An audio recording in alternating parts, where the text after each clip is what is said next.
En 2019, Pierre Palmade publiait un livre, intitulé « Dites à mon père que je suis célèbre », et dans lequel il se confiait longuement sur sa vie personnelle, notamment ses addictions.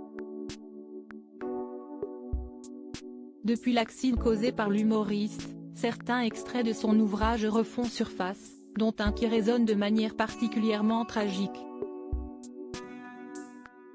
La décision de Pierre Palmade de prendre le volant le vendredi 10 février, alors qu'il était sous l'emprise de stupéfiants après plusieurs heures de fête à son domicile, a bouleversé plusieurs vies, dont la sienne. Ce lundi 27 février, l'humoriste saura s'il reste assigné à résidence, sous bracelet électronique, dans le service d'addictologie d'un hôpital de Villejuif, ou s'il est envoyé en détention.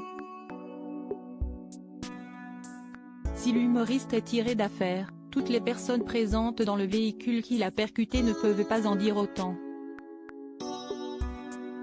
Alors qu'une femme enceinte a perdu son bébé, un enfant de 6 ans présente de terribles séquelles, et le conducteur de 38 ans se trouve toujours dans un état très grave. Ces dégâts irréversibles, Pierre Palmade aurait pu les éviter s'il n'avait pas conduit sous influence de la cocaïne, une drogue contre laquelle il se bat depuis de nombreuses années, en vain. Dans son combat contre les addictions, Pierre Palmade a toujours été soutenu par ses amis proches, Muriel Robin et Michel Larocque, qui semblent pour l'heure prendre leur distance avec celui qui a cette fois atteint un point de non-retour. Cette phrase désormais tragique de Pierre Palmade en 2019, l'humoriste de 54 ans avait couché ses douleurs et ses démons sur papier, en écrivant le livre « Dites à mon père que je suis célèbre ». Un ouvrage dans lequel Pierre Palmade se livrait en toute transparence, lui qui avait même révélé la réaction de sa mère après l'avoir lu.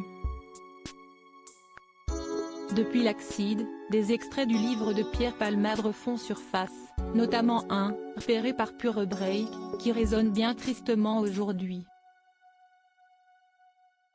Si je fais un inventaire, si est globalement positif.